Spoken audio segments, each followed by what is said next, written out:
అమెరికాలో ఉన్న భారతీయులకు కంటి మీద కునుకు లేకుండా చేస్తున్నారు డొనాల్డ్ ట్రంప్. ట్రంప్ దెబ్బకు అక్కడి భారతీయులు వణికిపోతున్నారు.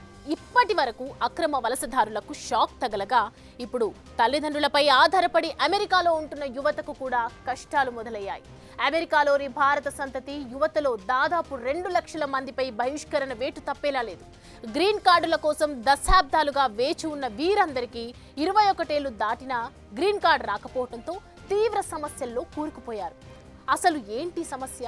తల్లిదండ్రులకు గ్రీన్ కార్డ్ ఉన్నా వాళ్ళ పిల్లలను ఎందుకు తరిమేస్తున్నారు? ఇప్పుడు వీళ్ళంతా అమెరికాకు గుడ్ బై చెప్పాల్సిందేనా?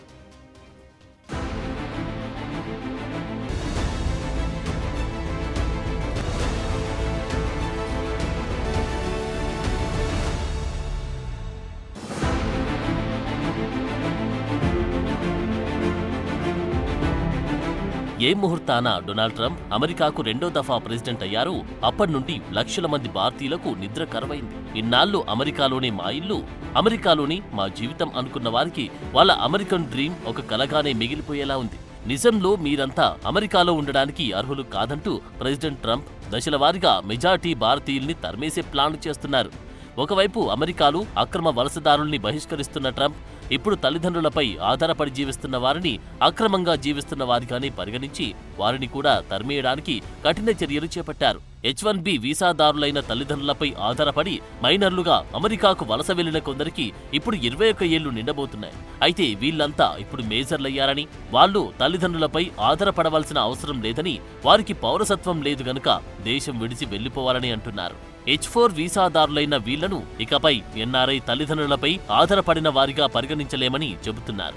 అయితే ఇప్పటి వరకు ఉన్న అమెరికా విధానంలో ఏజింగ్ తర్వాత అంటే మైనార్టీ దాటి 21 ఏళ్లు వచ్చిన తర్వాత పౌరసత్వం కోసం కొత్త వీసా హోదాను ఎంచుకోవడానికి వారికి 2 సంవత్సరాల సమయం ఉండేది. కానీ ఇటీవలి ట్రంప్ వచ్చిన తర్వాత మార్చిన కొత్త ఇమిగ్రేషన్ నియమాల వల్ల కోర్టు కేసుల్లో ఈ నిబంధనను తొలగించే అవకాశం ఉండడంతో వీళ్లలో ఆందోళన పెరిగింది.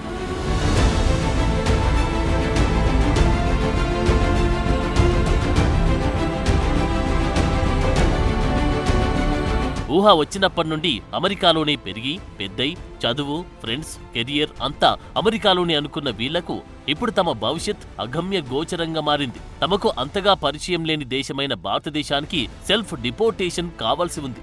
అక్రమ వలసదారుల్ని బలవంతంగా మిలిటరీ విమానాలు పెట్టి తరిమేస్తూ ఉంటే వీళ్ల విషయంలో తమంతట తామే తమ స్వదేశమైన భారతదేశానికి రావాల్సి ఉంది. ఒకవేళ భారత్ రాకపోతే ఎన్నాళ్లు ఉన్నా అమెరికాలో బయట వ్యక్తులుగానే జీవించాల్సి ఉంటుంది. అంటే తమ తల్లిదండ్రులు అమెరికా పౌరులు కాగా తాము మాత్రం బయటవారిగా బతకాలి. మార్చి 2023 నాటికి డేటా ప్రకారం ఇలాంటి భారతీయ యువత దాదాపు 1.34 లక్షల మంది ఉన్నారు.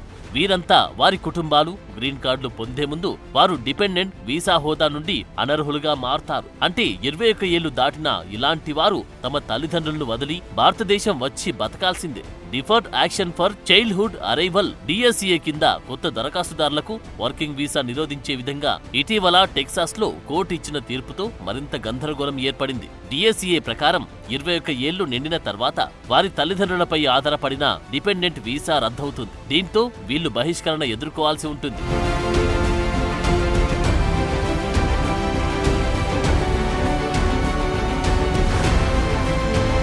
ఇక ఇప్పటికీ కొందరు తల్లిదండ్రులు దశాబ్దాల నుండి శతాబ్దాల వరకు గ్రీన్ కార్డుల కోసం దరఖాస్తు చేసుకుని దానికోసం వేచి చూస్తున్నారు. ఇది సమస్యను మరింత తీవ్రతరం చేస్తుంది. అటు తల్లిదండ్రులు ఇటు వారి డిపెండెంట్ కూడా ఏం చేయాలో తెలియక గందరగోళంలో ఉన్నారు. 2-3 ఏళ్ల వయసు నుండి అమెరికాలో నివసిస్తున్న వ్యక్తికి తన డిపెండెంట్ వీసా ముగిస్తే తన విద్యను కొనసాగించడానికి వీసాను F-1 విద్యార్థి వీసాగా మార్చుకోవడానికి అర్హత ఉంటుంది. అయినప్పటికీ ఈ ప్రక్రియ సవాళ్లతో కూడుకున్నది. దీనివల్ల చిన్నప్పటి నుండి తల్లిదండ్రులతో అక్కడే నివసిస్తున్న వారు ఇకపై అంతర్జాతీయ విద్యార్థిగా పరిగణించబడతారు. దీనితో అమెరికా ప్రభుత్వం ఇచ్చే ట్యూషన్ ఫీజులు, ఫెడరల్ ఆర్థిక సాయం, స్కాలర్షిప్లకు వీళ్లు అనర్హులుగా మారతారు. అంతేకాకుండా ఇలాంటి వారి కుటుంబాలపై ఈ పరిస్థితి భారీ ఆర్థిక భారాన్ని మోపుతుంది. ఇప్పటికే ఇలాంటి వారిలో చాలా మంది అమెరికాలోని అధిక జీవన వ్యయంతో ఇబ్బంది పడుతున్నారు. వీళ్ళిప్పుడు ట్యూషన్ చెల్లించలేరు. అలాగే తమను తాము పోషించుకోవడానికి క్యాంపస్ బయట పనిచేయలేరు కూడా. ఎందుకంటే ట్రంప్ తాజా విధానాలు విద్యార్థులకు పనిచేసే వెసులుబాటును తొలగించాయి. సో ఇలాంటి యువత తాము చేయని తప్పుకు శిక్ష అనుభవించాల్సి ఉంటుంది. ఈ పరిస్థితుల్లో పౌరసత్వమున్న యువత కాలేజ్ ఫీజు సుమారు 8 లక్షలు చెల్లిస్తూ ఉంటే వీళ్ళు ఏకంగా 39 లక్షల వరకు ఫీజు చెల్లించాల్సి ఉంటుంది.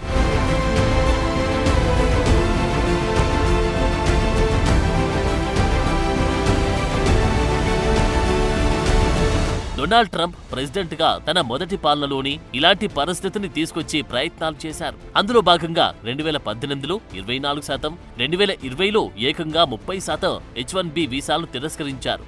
డెమోక్రాట్ల హయాంలో అది భారీగా తగ్గింది. కాస్త ఉదారంగానే వ్యవహరించారు. అయితే ట్రంప్ ఇప్పుడు రెండోసారి గద్దెనెక్కిన తర్వాత H1B వీసాలను రద్దు చేసే ప్రయత్నాలు ముమ్మరం చేస్తున్నారు. ప్రస్తుతం అమెరికా ఏటా 85,000 H1B వీసాలు ఇస్తోంది. అందులో 20,000 అక్కడ గ్రాడ్యుయేషన్ చేసిన వారికి కేటాయిస్తున్నారు. H1B వీసాల కోసం ఇప్పటికీ అప్లికేషన్లు భారీగా వస్తున్నాయి. ఈ వీసాల కోసం ఎక్కువగా దరఖాస్తు చేస్తున్న వారిలో భారతీయులే అధికం. 2023లో అమెరికా H1B వీసాలు పొందిన వారిలో 72.3% మంది భారతీయులు. అయితే గతేడాది అమెరికా కంపెనీలు ఈ వీసాల కోసం స్పాన్సర్ చేయడం తగ్గించేశాయి. ఈ వీసాలు పొందిన వారు అమెరికన్ల కంటే ఎక్కువ జీతాలు పొందుతున్నారనే వాదన కూడా ఉంది. ఇక తమ కంటే విదేశీయులకు భారీగా వేతనాలు ఉండడం ట్రంప్కు ఏమాత్రం ఇష్టం లేదు. అందుకే F1 వీసాపై ఉన్న అది ఎప్పుడు మారిపోతుందో కూడా అర్థం కావట్లేదు. చదువు పూర్తయ్యాక తమకు H1B వీసా వస్తుందో రాదో కూడా తెలియదు. ఇక అప్లికేషన్లు పరిశీలనలో ఉన్న వారికి ఇప్పటికే టెన్షన్ ఉంది. తమ అప్లికేషన్ పరిశీలనకు వచ్చేలోపే ఎక్కడ తమను బహిష్కరిస్తారోనని భయంతో ఉన్నారు.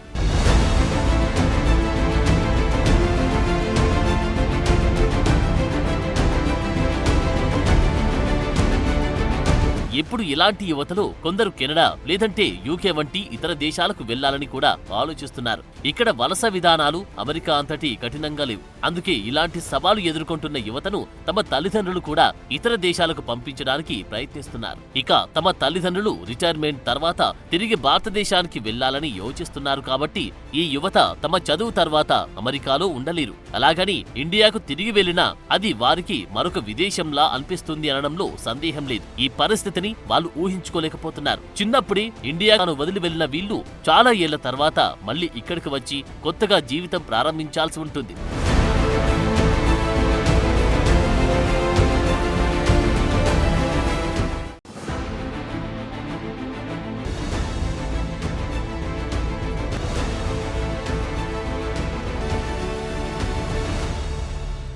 ఇరవై 21 ఏళ్లు వచ్చిన తర్వాత డిపెండెంట్ హోదా పోయినప్పటికీ వీళ్లకు మరో అవకాశం ఉంది. మరో 2 ఏళ్లు అమెరికాలో వర్కింగ్ వీసాపై పని చేసుకుని ఈలోపు H1B సంపాదించుకోవాలి. అయితే ఇక్కడే పెద్ద చిక్కొచ్చింది. ట్రంప్ ప్రభుత్వం తీసుకున్న విధానాల్లో ఎప్పుడు ఎలాంటి మార్పులు జరుగుతాయో తెలియక జుట్టు పీక్కుంటున్నారు డాక్యుమెంట్ డ్రీమర్లు. పోనీ కంపెనీలైనా వీళ్ళ బాధలు పట్టించుకుంటాయా అంటే అవి కూడా యథారాజా తథా ప్రజ అన్నట్లు ట్రంప్ తరహా విధానాలతో అయోమయానికి గురి చేస్తున్నాయి.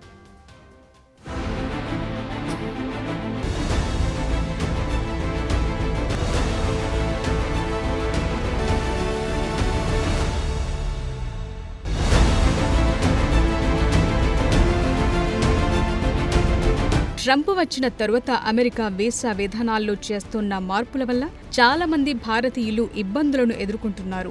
ఇటీవల అనేక అమెరికన్ కంపెనీలు ఆప్షనల్ ప్రాక్టికల్ ట్రైనింగ్ OPTలో ఉన్నవారు తమ H1Bని స్పాన్సర్ చేయాలంటే కనీసం సంవత్సరం పాటు తమ కంపెనీలోనే పనిచేయటాన్ని తప్పనిసరి చేశాయి.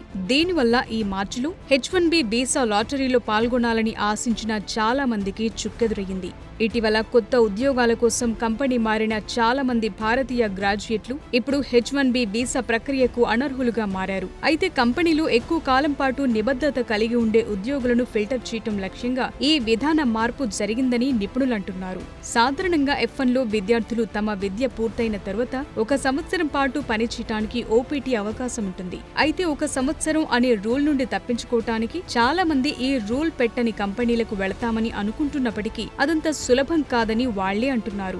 OPT నియమం లేని కంపెనీలోకి మారితే మార్చి లాటరీకి అర్హత ఉంటుందని తెలిసినప్పటికీ ప్రస్తుతమున్న పరిస్థితుల్లో కొత్త ఉద్యోగం దొరకటమే కష్టంగా మారింది. అందుకే national founder for American policy నిర్వహించిన ఒక అధ్యయనం ప్రకారం ప్రస్తుతం 12 లక్షల మంది EB1, EB2, EB3 కేటగిరీలో గ్రీన్ కార్డుల కోసం ఎదురు చూస్తున్నారు.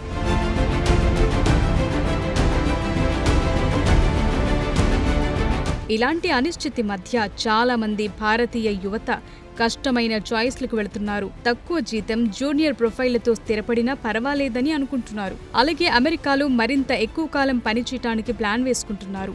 కొందరు H1B స్పాన్సర్షిప్ కోసం కంపెనీలు మార్చుకుంటూ గత కంపెనీలు అందిస్తున్న దాంతో పోలిస్తే జీతం దాదాపు 20% తక్కువకు వెళుతున్నట్టు తెలుస్తోంది. అయితే H1Bని వెంటనే స్పాన్సర్ చేయడానికి సిద్ధంగా ఉన్న కంపెనీలో ఉద్యోగం దొరికినా 1 సంవత్సరం తర్వాత వాళ్లు స్పాన్సర్ చేస్తారనే హామీ ఏంటి అనే సందేహం లేకపోలేదు.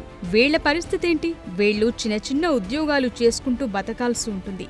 ఇక స్పాన్సర్షిప్ పై ఇంటర్నల్ విధానాలను నిర్ణయించే హక్కు కంపెనీ యజమానులకు ఉన్నప్పటికీ ఇప్పటికే సంక్లిష్టమైన వీసా ప్రక్రియను ఎదుర్కొంటున్న వలసదారులకు ఇది అదనంగా అనిశ్చితిని పెంచుతోంది. అలాగే H1B వీసా లాటరీలో పాల్గొనటానికి ఉద్యోగాలను మార్చడం ఎప్పుడూ ఉత్తమ వ్యూహం కాదన్నది నిపుణుల అభిప్రాయం. అందుకే కెరియర్ వృద్ధి, ఉద్యోగ స్థిరత్వం, స్పాన్సర్షిప్ అవకాశాలను అంచనా వేయటం చాలా అవసరమని అంటున్నారు. ఇప్పుడు 21 ఏళ్లు దాటిన భారతీయ యువత ఇలాంటి ప్రయత్నాల్లోనే ఉన్నట్లు తెలుస్తోంది.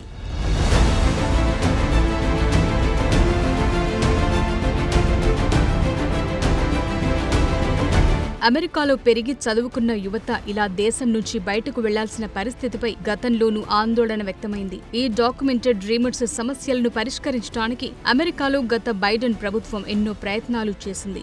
బైడెన్ పాలనలో ద్విపక్షపాత బిల్లు, అమెరికాస్ చిల్డ్రన్ బిల్తో సహా వివిధ బిల్లులు ప్రవేశపెట్టారు. కానీ ఇందులో ఏ బిల్లు కూడా కార్యరూపం దాల్చలేదు. ఉదాహరణకు అమెరికాస్ చిల్డ్రన్స్ బిల్ డాక్యుమెంట్ చేసిన డ్రీమర్లకు శాశ్వత నివాసానికి మార్గం సడలించింది. వీళ్లంతా అమెరికాలో 10 ఏళ్ల పాటు చట్టపరమైన హోదాను కలిగి ఉన్నారు. ఉన్నత విద్యా సంస్థ నుంచి పట్టభద్రులు కూడా అయ్యారు. కొందరి విశ్లేషకుల అభిప్రాయాల ప్రకారం మార్చి 2023 నాటికి భారత్ నుంచి ఉపాధి ఆధారిత గ్రీన్ కార్డ్ బ్యాక్లాగ్ అంటే EB2, EB3 స్కిల్డ్ కేటగిరీ కింద ఉన్నవారి సంఖ్య 10.7 లక్షలకు చేరుకుంది. దాదాపు 1.34 లక్షల మంది పిల్లలు గ్రీన్ కార్డు పొందకముందే వయసు దాటిపోతున్నారని అంచనాలున్నాయి. వీరిలో బ్యాక్లాగ్ లో భారతీయులే అధికంగా ఉన్నారు.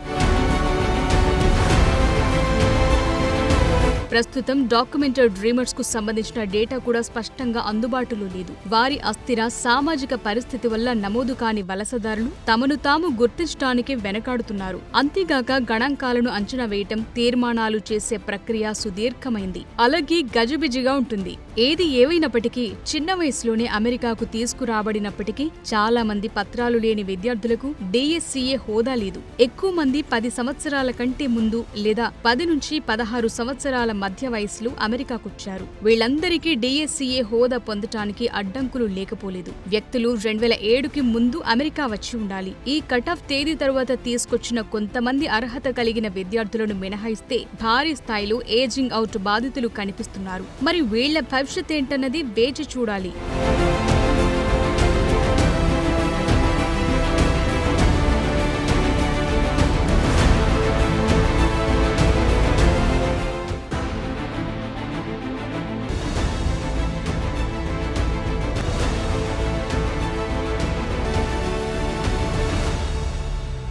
ట్రంప్ దెబ్బకు ఇప్పటిదాకా హాయిగా ఉన్న NRI కుటుంబాల్లో కష్టాలు మొదలయ్యాయి. పిల్లల భవిష్యత్తు ఏంటో తెలియక తల్లిదండ్రులు బాధపడుతుంటే తమ అమెరికన్ డ్రీమ్స్ ను అలాగే కొనసాగించడానికి యువత కొత్త దారులు వెతుకుతోంది. మరి చివరకు ఏమవుతుందో.